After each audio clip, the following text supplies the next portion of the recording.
I got stuff for you. Holy moly. I need to get some snakes and release them around my house. But they love eating people. They love eating kids. These guys are the scientists of the supernatural, lecturers leaving lessons for inquiring laymen. They are applying the scientific method to a world that baffles science. They are the cryptids of the corn. Every day that you open your mouth, I know, right? I'm more convinced that you're abducted by aliens. No. And it just stood up. I mean, it just like kept going and going. And she goes, what the? These are idiots. I was laughing reading this because I already knew how you would feel. Idiot. What part of the story fits your balloon? Well, This isn't a UFO. But who else has big black wings and red eyes? Batman. Well, Mothman. Oh yeah, Mothman. Well, everyone, I think we know exactly what it is. So say it all with Ready? me. It Get was the mic ready. the Santa mic ready. crane. Would you try it? No. You wouldn't eat it? No. Why? Because they're probably toxic. There'd be a lot of poop in my pants. That's over. I've seen a 6-foot alligator go swinging through the air and slam into a tree. Get the mic. Your mic's too low. Hey, welcome back to Cryptids Podcast. I am the great and powerful mystery. And I'm J Clone 143. 143. Yep. I guess I didn't mention it on Monday's episode. I was in the ER this past weekend, Oh, that's right. dying of lung. Well, at least it wasn't lungworms. No, I mean, it did feel like that a little bit. Yeah. At least it wasn't, though, you know. Mhm. Count No, your just blessings. Bronchitis. Couldn't breathe. Hey, you're better now. Yeah. I'm also on steroids and antibiotics. Ooh, what about, If I could have found Mullen, I would have used that instead. I think I know where some is. Yeah. I would have tried it. I would have smoked Mullen. Is that what you do? I think so, but don't take my word for that. I really have no idea. I think you You dry the leaves and you can smoke them for I think, but I'm respiratory. not sure. I know mullen's good for your respiratory system. Yes, I know it breaks. It's famous for breaking up mucus. Right, yeah. So I don't know exactly how you apply it or use it or. I have no idea. Any listeners out there, That was ambrosia. And if Actually, you know yeah, how, ambrosia. if you know how to, please inform us Or Brandon, his aunt. or Brandon's aunt. Yes, She's an apothecary. or I wonder if your neighbor probably. She would let me go. Let me yell out the window. Yeah, go really Linda! quick. Yeah. There's cars parked right there, so I don't know what she'd sound like, but she just sounds like a woman. Mullen? Yeah. I don't know. Roll it into a ball and you just chew on it. Probably. So this is a group. I found this little collection of stories. There's not a lot of great detail into any of them, but they just have some weird creatures in them, and a weird through line of creatures. What are you referring to? This for today's episode. Oh, okay. And there's a little hodgepodge of this and that. There's not a lot of information on any of these. Okay, so we just got some one-off guys. Yeah, but they're like a little collection of them. So they're fun. So there are some scattered stories from Japanese troops surveying the smoky battlefields and telling of seeing what appeared to be very large octopus-like beings picking through the corpses. Oh, in Japan? Yeah, Wait, World War II. octopus. Oh, so this is on land though. Mm-hmm. Okay, all right. We're starting with a fun one. So yeah, these guys are going back after a battlefield, looking, and then there's these octopoid-like creatures that are picking through the corpses of people. That may be a first for Cryptids of the Corn. What? Octopoid. I don't think we pulled I out. guarantee we've said the word octopoid. No way. I said insectoid. Yes. I don't remember octopoid though yet. So there you go. Chalk it up. Octopoid. But yeah, just a very large octopus-like creature picking through the corpses. Hmm. The creature was said to be around 4 feet in height, but rather than slither about like one would expect a normal octopus to do, it was said to walk upright on their tentacles with their heads held high above the ground. So a perfectly like a perfect structured octopus. Does that picture anything in your head? Yes. What's that? I'm not going to tell you yet. Oh, okay. Okay. Why? Does it picture anything in your head? Yeah. Go ahead. The Fresno Nightcrawler? Yeah, they come up and Yeah. the caramel. Well, it's Ohio Mount Carmel monster. Same. Yeah. Same thing, different flavor. They come up later. Okay, fair But enough. no, yeah, the bipedal octopoid. Yeah, interesting. Oh, well, okay, go on. This is cool. Yeah. So, standing up, one of the beasts, so there was apparently more than one. One of the beasts was startled or alerted. It would appear to stretch its tentacles up and hold its head higher, like a camera mount on a tripod. Mm-hmm. So it would stand up and get like 6-7 foot tall, like it was trying to stretch itself and make itself look as big as possible. Almost like a chicken when he's on lookout. And yeah, all Like a kinds of rooster. animals will do that, where Yeah. they're like, when they get caught and they're like, they're big. So a lot of animals will like, their hair will stand up on end just to look bulkier. Oh, yeah. Like when you frighten a cat. Mm-hmm. But yeah, making all the more sinister is that the soldiers who saw these creatures claim that they were actually coming to feed upon the corpses of their fallen brethren. It's hard to know what makes of these reports, and one wonders if it was just spooky, forgotten wartime legends from the battlefield. So that's pretty much it for the first one. That's it. That surveyors wouldn't, like, after a complete decimation, they were just going back through to survey and see what was left of the battlefield. Right, yeah. And these creatures would sometimes be seen in large groups, feeding upon the corpses on people. Now, this is the rake in European folklore. The thing that would go through corpses and battlefields was talked about, this gaunt skeletal figure that would follow human cavalcades around and feast upon the aftermath. Right. They were not very powerful creatures themselves. If they were hunting, they pretty much only ever target children, and that was rare. But they were They were like vultures. Yeah, exactly. Yeah. But during war times, they would said that sometimes people would see like hundreds of them gathered in forest in Europe. Like waiting. And we're talking like the 13th, 14th century. When they still do volleys back and forth. So they would see them waiting in the woodlines, and you knew you knew a lot of people were going to die that day with how many of them showed up. A little foreshadowing, so to speak. Isn't that nice? Oh yeah, it's not the one thing I'd want to see on the battlefield. So these octopuses are kind of similar to that, and they're roughly octopus shaped. That was just the best animal they could describe them to. Closest to.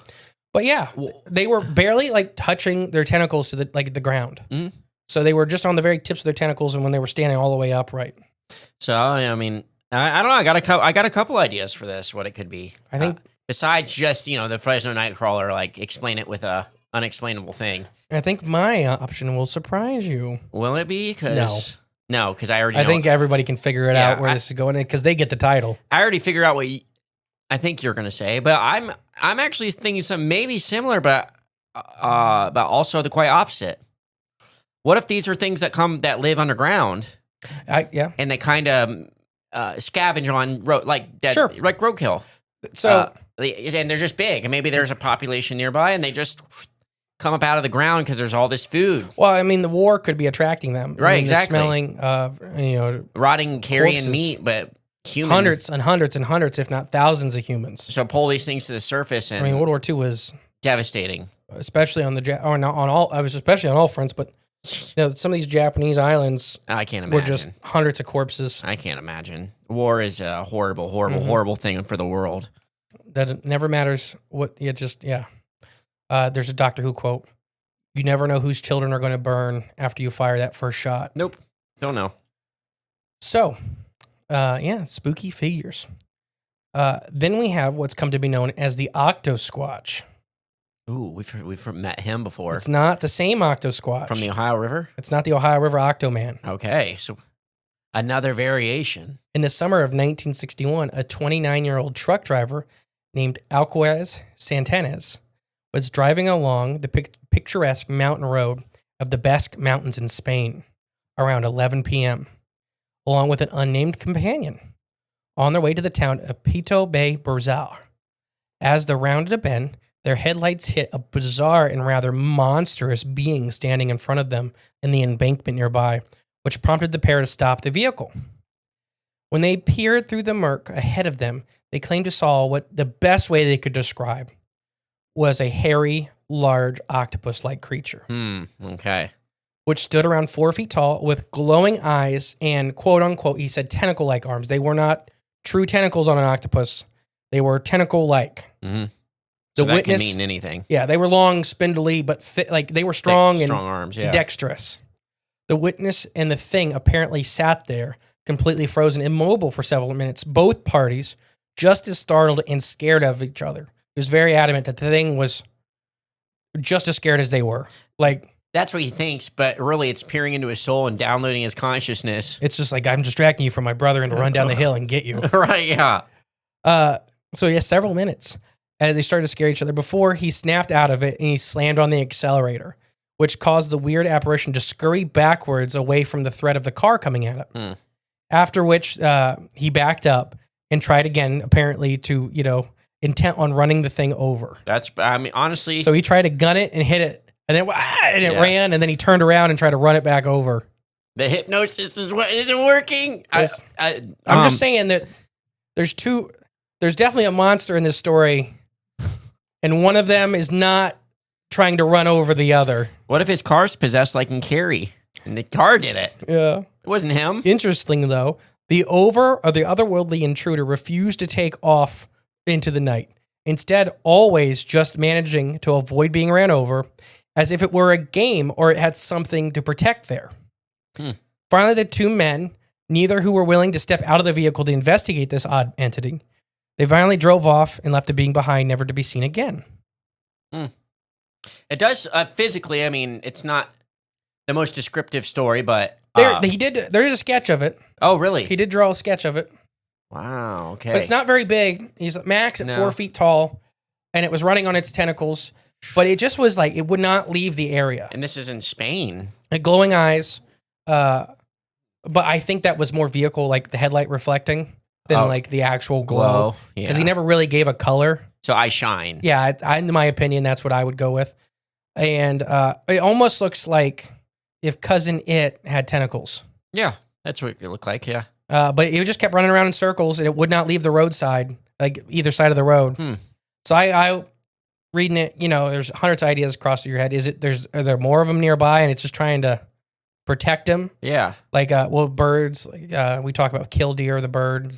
If they have their babies nearby, they'll act like they're hurt, or they'll try to lead things away. Scurry it, yeah. Too, I wonder if, like with the last one, oh shoot, what were you saying? You said, dang it, I had a thought there, and it's fleeting now.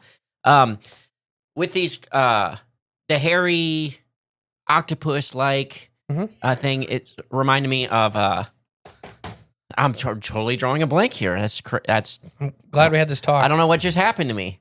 Hairy octopus. It's like, I was going to say like, him driving the car at the thing too. If it was like kind of trying to put him in a trance-like state, I thought of like, Daryl Sims, were, talking about how gray aliens, they more or less put you in a trance with their state. eyes, right? Yeah, with their eyes or just whatever they're feeling to kind of hold you in a state of suspense so then they can capture you or do whatever they need to do with you. I mean, some of these creatures are just so weird and odd that it just feels like they may not be a natural thing to this world. And maybe that's one of the things they try to do is get into your head and I guess capture you in ways like that, like gray aliens, similar to gray aliens abducting you.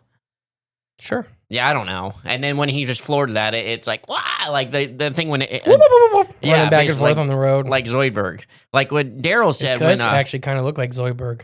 Huh? The head of Zoidberg. It kind of does, yeah. If Zoidberg was hairy. Right, yeah, exactly. Because Daryl said when he had his experience as a kid, he kind of was in that trance state, but he snapped out of it and was able to touch the alien or grab it. And he even said he heard them speak. Remember, he hit it. He knocked the eye cap off. That's right. Yeah, I think he grabbed the eye cap, pulled it off. I thought he punched it. I think because it made me laugh because I think he punched it. Either way, is gone. Because I just mentioned this little kid just nailing one of these things that they're not expecting it. And he said he heard one of them say, "It's awake," like referring to Daryl. I don't know. I mean, however you believe in that stuff, but it's just an odd phenomenon, and that's kind of, I feel like, an overlapping behavior. So wherever they could be from the same origin place.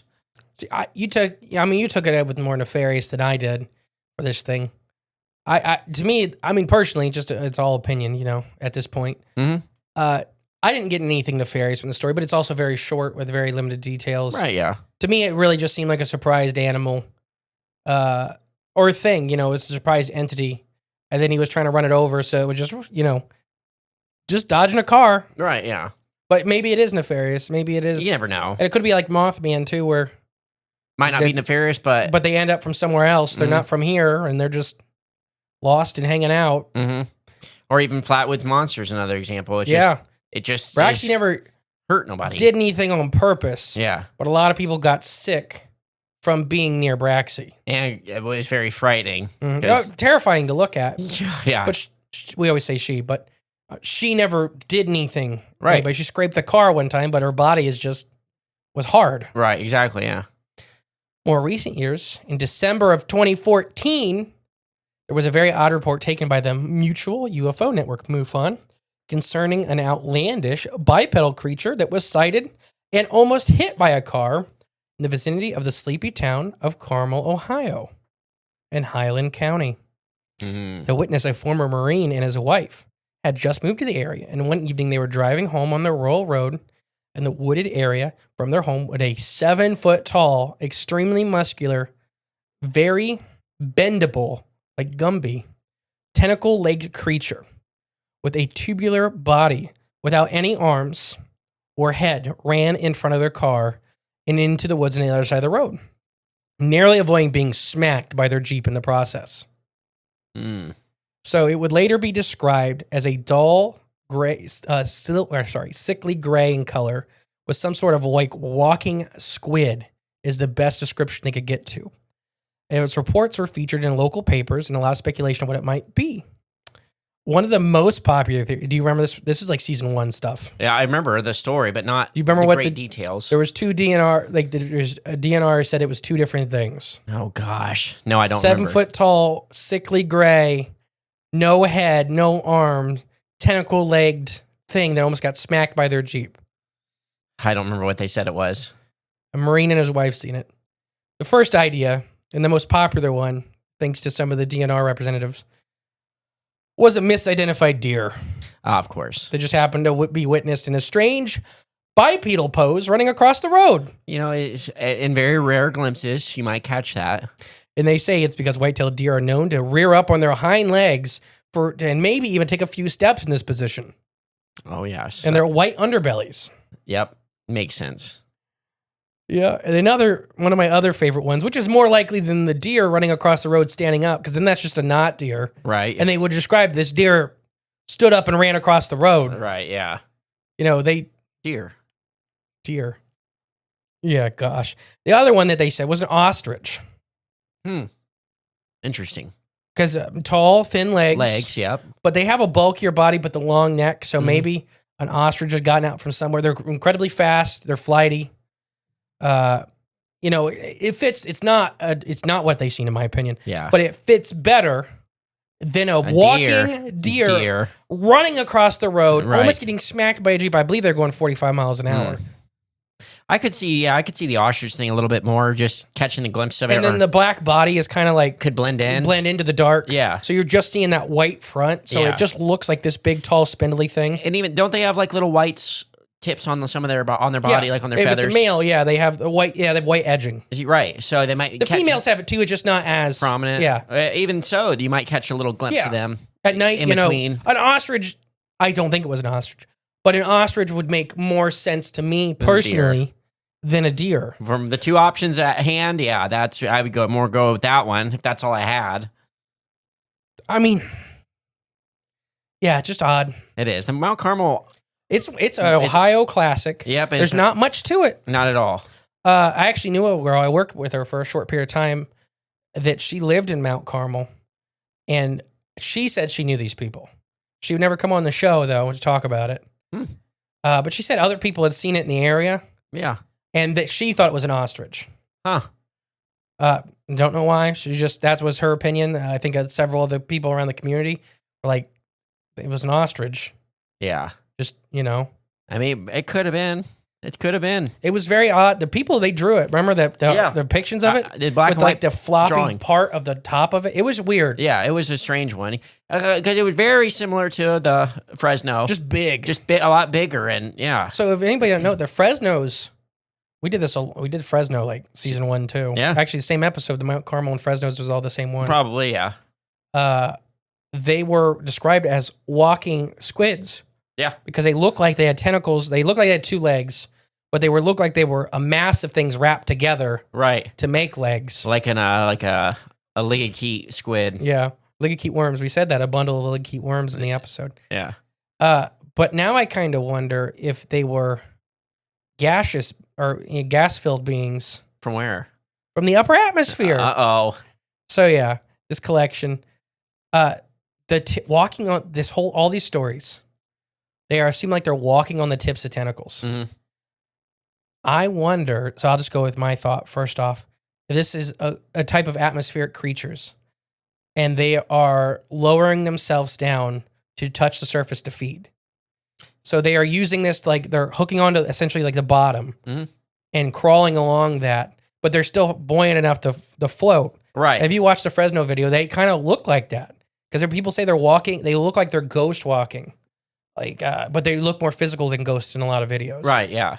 And I wonder if these are just creatures that are feeding on roadkill, feeding on that kind of stuff. These are all seen by roads, and the amount of roadkill. They talk about that with Dogman and everything like that. There's stories of what's called the Vashkanarada, which are basically piranhas in the shadows. These things that normally just eat the dead of the world. Right. Yeah. Yeah. And The they cleaners. do take live prey every once in a great while, but generally speaking, there's so much death that there's so much room for decomposers. They're the lysosomes of the living world. There you go. And I just wonder if, like the Japanese battlefield, why there was bunches of them. Yeah. It's because it was so horrendous for so long that they just started collecting. What if, too, this is to further expound on your idea or thoughts? What if these are the juveniles? Yeah. This is how they feed. Yeah, they may naturally just come down and feed and stay in this area for a while. And eating like roadkill and stuff is easy obtainable protein that's Yes. abundant that can help them. That they don't have to fight for. And they can get out of the food chain Yeah. faster. Yes. Yeah. They don't have to fight for. They don't have Gosh. to mess with other competition. I think I'm becoming a biologist. You are. Because we talked about that with the manta rays, because we have tracked, it seems like that they start maybe on the West Coast, even down in South America, with much more aggressive behaviors, like Right. the Chilean dog eaters. Mhm. And then they move back to east. By the time they get east, they're much larger. And our theory is that they go back up, and then they start taking a much more, either a less predatory role or even a filter feeding role. And we've talked about with sauropods, the biggest animals to ever walk on Earth, the surface of Earth. They did something very similar where their juveniles would eat carrion, would eat any protein sources they could get. Because, like you just said, they wanted to get out of the food chain as fast as possible. They wanted to be too big to bother. Right. So protein is much easier to accomplish that with than ruminating vegetation. But when you get so large, there is a tipping point where you can't eat enough protein to do that kind of function. Yes. So if you look at the biggest organisms ever, the two types are the massive bulk feeding herbivores, which are normally seen on land. There's a couple examples in the water environment. Stellar sea cows are one that comes to mind, 40, 50 foot long behemoths, and filter feeders. Those are the two biggest. Carnivores in the water seem to top out at like 60, 70 feet. Apex predators, Right. and we're talking about the extremes of the extremes. Some people would even put some of those at like 80 feet. But if you look at the ones that hit 90, 100, 110, 120 feet, Right. almost double, or double the length, probably 8 or 10 times the bulk, they're filter feeding. Or on land, they're massive bulk grazers. I mean, we're talking sauropods were eating, the whole herd of them were eating forest. Right. There are whole ecosystems. Major, yeah. Our whole ecosystems built on the backs of how they how they feed. Right. But their juveniles weren't like we have, fossils of footprints with them and stuff like that. Their babies didn't rejoin them until they're like 7 to 10 years old, when they were already that big. They're big bulk feeders. So yeah, I think you're right with. So these are the jellyfish, these massive, and we're talking, depending on which story you're talking about, 800, 900, even 1,000, 2,000 feet long, with the tentacles included. If these are the juveniles are similar, even a smaller species, that they could be doing something similar, where their offspring hang out lower, all of the jellyfish like UFOs we've been seeing recently and all that stuff. And they're cold. They are cold. So they could be ectothermic. that they are just the same temperature roughly as their external environment. And that's why they, unlike the thermals and stuff, they just look like black blobs. They blend in because it's just they don't produce body heat. It's just not a part of their physiology, not their anatomy. Yeah. And then they feed, like you're saying, they take advantage of all of the easy meals. We need cleaners. So we talk about a lot. I mean, the earth and the natural ways in which all life interacts with each other. It's always going to be the same, I guess. In one way or another. So there's niches that are always going to need to be filled, no matter whose or what type of animals filling them. So, like when the dinosaurs went extinct, according to the theory, the mammals filled in a lot of those niches. Well, what if maybe the major brontosaurus niche is filled by atmospheric creatures? Now that left a door open for them to fill a niche, and then they did. Maybe back when the world was on, maybe these were running the world for a minute. Atmospheric creatures. How would you know? There's no fossils. There's no fossils. But when the world was on fire and the sky was on fire, they all could have died and got knocked down a bit, and that's when dinosaurs took over. And then now they're all gone, and then gave opportunities for these guys to come back in. Rain of Fire in the movie. Yeah. Instead of dragons, it was atmospheric creatures responsible for mass extinction events. Well, then that's just the beginning. Nope is the beginning of that. Of that movie. There you go. It's the origin story of Rain of Fire, the atmospheric edition. The prequel is Nope. I wonder because it'd be so little physical remains of these guys. Oh, absolutely. Ever. Yes. But it's a huge niche. Yeah, it is. I mean, it's the biggest environment on the planet. A huge biome, but then the niche is still massive. Yeah. I mean, there are hundreds of available, quote unquote, available spots. Something has to fill it. And we talk about the giant amoeba-like creatures, the living clouds, essentially.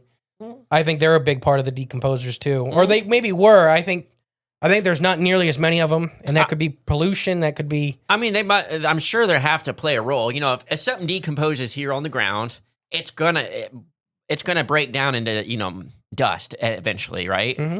Where's that dust gonna go? Detritus. Huh? Detritus. What's that mean? Remember, that's the stuff that's floating around. That's organic particles. Exactly. It's gonna go, and then who's gonna clean that up? The herring and the whales. Atmospheric creatures. I mean, what lands in the water, the whales, what lands what gets blown up into the sky, and the atmosphere is constantly floating around. Something's gotta, that's food available. Something's gotta fill that niche. Something's gotta eat that food. So let's go back to, so that was my idea, is that these are atmospheric. Yeah, juvenile or young atmospheric creatures that are taking, available resources. I mean, and I kind of wonder if that's been the thing with the battlefields since human history. We've been killing each other since Cain and Abel. Gosh, they know. I mean, round two, and so probably before that even. What was your idea with the caves? Going to that. Just that I was just thinking, what if these are just already a ground dwelling? Remember El Curo was like the rug kind of thing, but. Yeah, big, soft body, aggressive predator. Yeah, but I guess not so much predator, more scavenger. Generally speaking, it would eat you if you let it. Right. If you walked into a buzzard would. Yeah, if you walked into its domain and you got close enough. Yeah. Or I mean, even hyenas, right? Well, sure, but I think more like buzzards, literally just scavengers, just cleaners. That's how hyenas prefer to be. Okay, gotcha. That's hyenas in their perfect world. They will never hunt. They are carcass break. Their jaws are so strong. Yeah. They want to eat bone marrow. They want to eat the stuff that the other predators can't get to. They're capable hunters, but that's just not what they want to do. No, that makes sense. That was just my thought. Maybe these are like the war ones. They just come from they know all that's in the caverns, and they don't even care at that point. They don't care about their.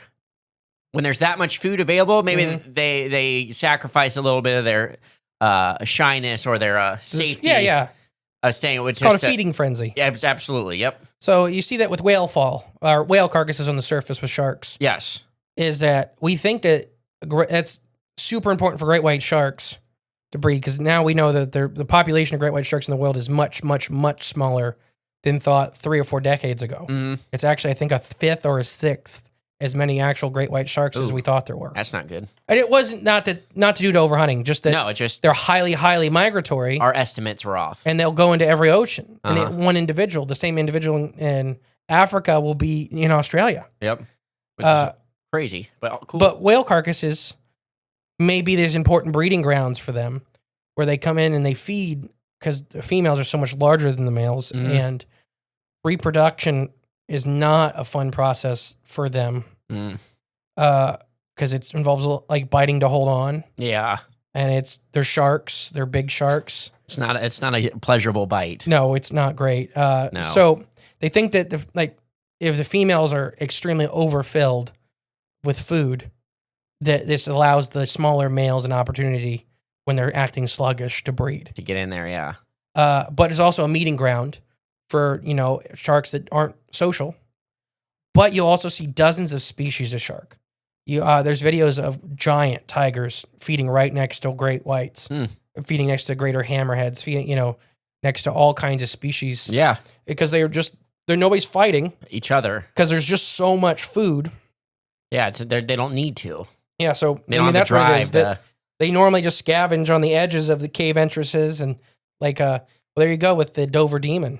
Oh, well, that was one of these things. A hairy, look at the head of the Dover demon. Yeah, very cephalopod, and maybe the body and the fingers are always described weird, like they didn't have right joints. Right. Yeah. Maybe it was like tentacly, more or less. I mean, the people that seen it didn't get besides the head, they didn't get a super good look at it. Right. Exactly. So what if these are, like you're saying, these like entities designed for cave life, that they're not cephalopods, but there's that convergent evolution thing. These body plans, soft bodies, filling a niche, squeezing in and out of caverns. Yeah. Think about people that get stuck in caves because our bones were hard. Gosh. So why do they do that? It's just a human thing. Hey, I'm gonna crawl half a mile through a crack that I can't even wiggle around in. But this is fun. This is called the devil's death bone. Yeah, that's literally my worst nightmare. I've got stuck. I don't like going into the Ohio caverns. And that's big. It's not that. It's just because I know if a rock falls, yeah, I'm gonna be alive for a long time, waiting to die. Yeah, I guess. Yeah, that's one scary way to look at it. And it's not like if a rock falls and hits me, it's over. I mean, I've got my head stuck in like our railing and our stairs at home, and I freaked out because I'm gonna die and here I'm stuck. Yeah, it's not the claustrophobia for me. Yeah, it's that you're gonna sit in a cave in the pitch black for weeks, waiting to starve to death. Mine's the claustrophobia. I don't care. I'll sit in a cave in the dark and die. I don't care. As long as I can move. If I can move, I'm fine. But it's pitch black. You're going to walk off a cliff. They did that for us in the... Stay in my circle. Tallahassee Caverns, wherever me and Emily went. Yeah? Where they turned lights off? At first, because there's this is where they first walked in, and the first guys that walked in, it died. Yeah. Because there's like a 200-foot drop off. Right in the front. But there's a rock ledge over there. Gosh. So they took a flare and threw it, and it landed on the rock ledge. It was like 10 feet down. So the guys are like, I'm just going to jump. And he fell into this hole forever. Gosh. That's crazy. Caves are fun, but can be scary and dangerous. I don't like them. I like them. I like the ambient temperature. Now that is nice. Oh gosh, it's so nice. Because the Tallahassee has a fish farm in it, like right at the door. That's what it was when they discovered it. Nice. They put a trout farm in it. Yeah. But there's also the salamander cave in there. Yeah. Which is just full. Thousands. That's in Tennessee, right? Yeah. Right there in Townsend. Tennessee. In downtown Townsend. I tell you what, this past heat wave we went through. Oh, I was house sitting for my mom and dad. They went on vacation, and they got the two dogs, so I'm letting them out. I went back inside. I went down their basement, and my mind about blew. I forgot how much cooler basements are. It was like a 20-degree immediate difference just walking down the stairs. I'm like, I'm living here now for the foreseeable future till this heat's gone, and I did. But yeah, so do you have any other ideas what these walking squids could be? I mean, I think either those two are my only thoughts: atmospheric or underground, weird thing, or just forest elementals. Those are always options, or just some weird creatures like El Curo, something one-offs. Weird, one-offs, interdimensional, or just the cleaners of the world that you never get to see. That's how the world works. Mm-hmm. We just don't know how it works. Yeah, I've seen that where it's like, what if these are the interdimensional bacteria? Right. That just interdimensional white blood cells. They're just clean. Yeah. That's all they do is to take care of the death and rot. It's Mother Earth's cleaning system. Mm-hmm. There's big amoebas. Right. Yeah. Exactly. All right. Well, I hope you guys enjoyed this. This is an interesting one. I have been the great and powerful mystery. I've been JClone143. We'll catch you next week, guys. Bye. Hey guys, thank you for listening to Cryptids the Corn podcast. Remember, the best way to support the show is share it with a friend. But if you are craving more of the Jade clones And more from Mr. E. there's always extra content on Patreon. And our paid member space on cryptidsofthecorn.com. We'll catch you next time with more exciting, fun, and informative information. Bye.